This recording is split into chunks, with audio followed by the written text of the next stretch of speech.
ರೈತರನ್ನು ಕೃಷಿ ಕ್ಷೇತ್ರದಲ್ಲಿ ಹೆಚ್ಚಿನ ಸಂಖ್ಯೆಯಲ್ಲಿ ತೊಡಗಿಸಿಕೊಳ್ಳುವಂತೆ ಮಾಡಲು ರಾಜ್ಯ ಸರ್ಕಾರ ಹಲವು ಯೋಜನೆಗಳನ್ನು ಜಾರಿಗೆ ತಂದಿದೆ. ಇದೇ ಸಮಯದಲ್ಲಿ ಬದಲಾದ ಹವಾಮಾನ, ಮಣ್ಣಿನ ಸಂರಕ್ಷಣೆಗೆ ಒತ್ತು ನೀಡಬೇಕಾದ ಅಗತ್ಯವೂ ಇದೆ.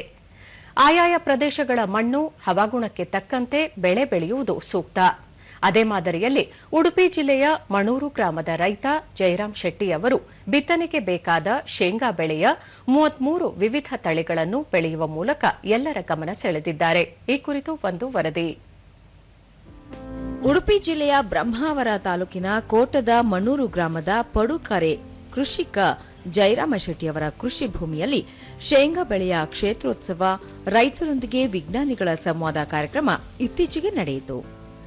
ಕಾರ್ಯಕ್ರಮದಲ್ಲಿ ರೈತ ಧ್ವನಿ ಸಂಘಟನೆಯ ಅಧ್ಯಕ್ಷ ಜಯರಾಮ ಶೆಟ್ಟಿ, ಜಿಲ್ಲಾ ಜಂಟಿ ಕೃಷಿ ನಿರ್ದೇಶಕಿ ಪೂರ್ಣಿಮಾ, ಕೋಟಾ ಸಿಎ ಬ್ಯಾಂಕ್ ಅಧ್ಯಕ್ಷ ಡಾ ಕೃಷ್ಣ ಕಾಂಚನ್, ನಿರ್ದೇಶಕಿ ತಿಮ್ಮ ಪೂಜಾರಿ, ರೈತರಾದ ಭಾಸ್ಕರ್ ಶೆಟ್ಟಿ, ಶಿವಮೂರ್ತಿ ಹಾಗೂ ಕೃಷಿ ವಿಜ್ಞಾನಿಗಳು ಭಾಗವಹಿಸಿ ರೈತರಿಗೆ ಮಾಹಿತಿ ನೀಡಿದರು.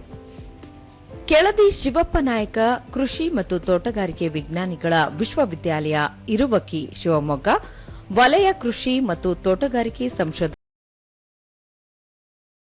ಭಾರತೀಯ ಸುಸಂಘಟಿತ ಭತ್ತ ಅಭಿವೃದ್ಧಿ ಯೋಜನೆ ಸಹಯೋಗದಲ್ಲಿ ಕಾರ್ಯಕ್ರಮ ಆಯೋಜಿಸಲಾಗಿದ್ದು, ಜಯರಾಮ ಶೆಟ್ಟಿಯವರ ಕೃಷಿ ಜಮೀನಿನಲ್ಲಿ ದೇಶದ ವಿವಿಧ ಭಾಗಗಳಲ್ಲಿ ಬೆಳೆಯಲಾಗುವ 33 ಬಗೆಯ ವಿವಿಧ ಶೇಂಗಾ ತಳಿಗಳನ್ನು ಪ್ರದರ್ಶನಕ್ಕೆ ಇಡಲಾಗಿದೆ.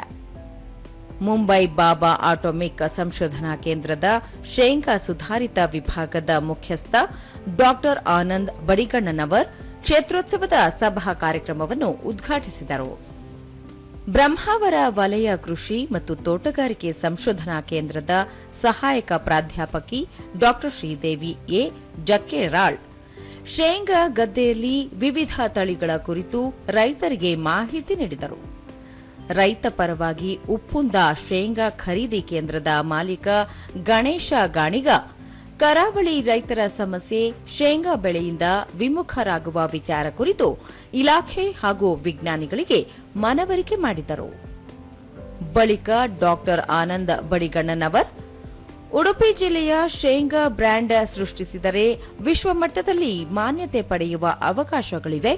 ಇಲ್ಲಿನ ಈ ಬೆಳೆಗೆ ಭಾರಿ ಬೇಡಿಕೆ ಇದ್ದು ಕಾಲಕ್ರಮೇಣ ಇದರ ಉತ್ಪಾದನೆಯಲ್ಲಿ ಕುಸಿತ ಕಂಡಿರುವುದರಿಂದ ಇಲಾಖೆಗಳು ಹೊಸ ಆವಿಷ್ಕಾರಕ್ಕೆ ಮುಂದಾಗಿದೆ ಎಂದರು. ನಾವು ಚೆನ್ನಾಗಿ ಸೀಡ್ ಟ್ರೀಟ್ಮೆಂಟು, ಅದರದ್ದು ಮಾಯಿಶ್ಚರ್, ಅದರದ್ದು ಇರಿಗೇಷನ್ನು, ವೀಡ್ ಮ್ಯಾನೇಜ್ಮೆಂಟು, ರೋಗ ಮತ್ತು ಕೀಟನ್ನ ನಾವು ಕಂಟ್ರೋಲ್ ಮಾಡಲಿಲ್ಲ ಅಂತಕೊಂಡಂತಂದ್ರೆ ಆ ಒಂದು ತಳಿದು ಕ್ಷಮತಾ ಏನಿದೆ, ಪೊಟೆನ್ಷಿಯಲ್ ಅಂತ ಏನಂತೀವಲ್ಲ, ಅದು ಸಿಗಲ್ಲ. ಓಕೆ, ಅದಕ್ಕೆ ನಾವು ಹೇಳ್ತಾ ಇರೋದಂದ್ರೆ, ನಾನು ಇಲ್ಲಿ ನೋಡಿದೆ ತಳಿಗಳೆಲ್ಲ ಚೆನ್ನಾಗಿದ್ದಾವೆ. ಇವನ್ ಇಲ್ಲೆಲ್ಲ ನೀವು ನೋಡ್ಬೋದು, ಇವನ್ TME 2 ಎಷ್ಟೋ ತಳಿಗಳು ಚೆನ್ನಾಗಿದ್ದಾವೆ. ಓಕೆ, ನಿಮಗೆ ಸಿಕ್ಕಾಪಟ್ಟೆ ಅವಕಾಶ ಇದೆ ಮಾಡಲಿಕ್ಕೆ.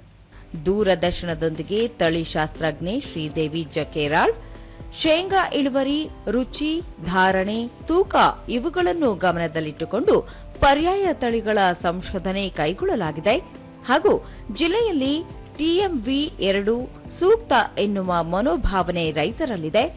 ಈ ಕಾರಣಕ್ಕೆ ಮುಂದಿನ ದಿನದಲ್ಲಿ TMV2 ಸಮೀಪ್ಯ ಗುಣಲಕ್ಷಣದ ತಳಿಗಳನ್ನು ಅಭಿವೃದ್ಧಿಪಡಿಸಲಾಗುವುದು ಎಂದು ತಿಳಿಸಿದರು.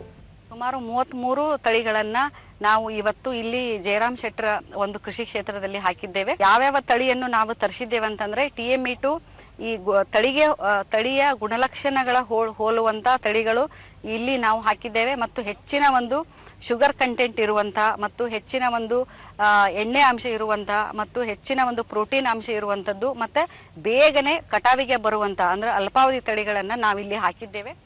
ರೈತ ಜಯರಾಮ ಶೆಟ್ಟಿ ವಿಜ್ಞಾನಿ ಹಾಗೂ ರೈತರೊಂದಿಗೆ ಚರ್ಚಿಸಿ ಕರಾವಳಿಗೆ ಸೂಕ್ತವಾದ ತಳಿಗಳನ್ನು ಆಯ್ಕೆ ಮಾಡಿ ವಿಜ್ಞಾನಿಗಳ ಮೂಲಕ ಸಂಶೋಧನೆಗೆ ಸಹಕರಿಸಲಾಗುವುದು ಎಂದು ಹೇಳಿದರು.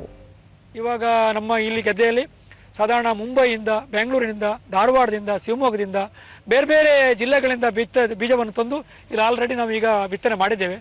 ಅದೆಲ್ಲವೂ ಎಲ್ಲವೂ ಚೆನ್ನಾಗಿ ಬಂದಿದೆ.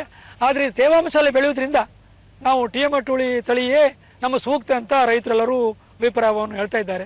ನೋಡ್ಬೇಕೀಗ ಇವಾಗ ಇದರಲ್ಲಿ ಯಾವ್ದಾದ್ರು ಬೆಳೆಗಳನ್ನು ನಾವು ಆಯ್ಕೆ ಮಾಡಿ ಮುಂದಿನ ದಿನಗಳಲ್ಲಿ ಇನ್ನೂ ಹೆಚ್ಚಿನ ನೆಲಗಳು ಬೆಳೆಯೋದಕ್ಕೆ ನಮಗೆ ವಿಜ್ಞಾನಿಗಳು ಸಹಕರಿಸ್ತಾ ಇದ್ದಾರೆ. ರೈತರು ಮನಸ್ಸು ಮಾಡಬೇಕಂತ ನಾನು ಕೇಳ್ಕೊಳ್ತಿದ್ದೇನೆ. ಇದೇ ಸಂದರ್ಭದಲ್ಲಿ ರೈತ ಜಯರಾಮ ಶೆಟ್ಟಿ ಅವರನ್ನು ಸನ್ಮಾನಿಸಲಾಯಿತು. ಅಲ್ಲದೆ ಶೇಂಗಾ ಸೂಕ್ತ ತಳಿ ಪರಿಚಯ ಕುರಿತು ಕೈಪಿಡಿಯನ್ನು ಬಿಡುಗಡೆ ಮಾಡಲಾಯಿತು.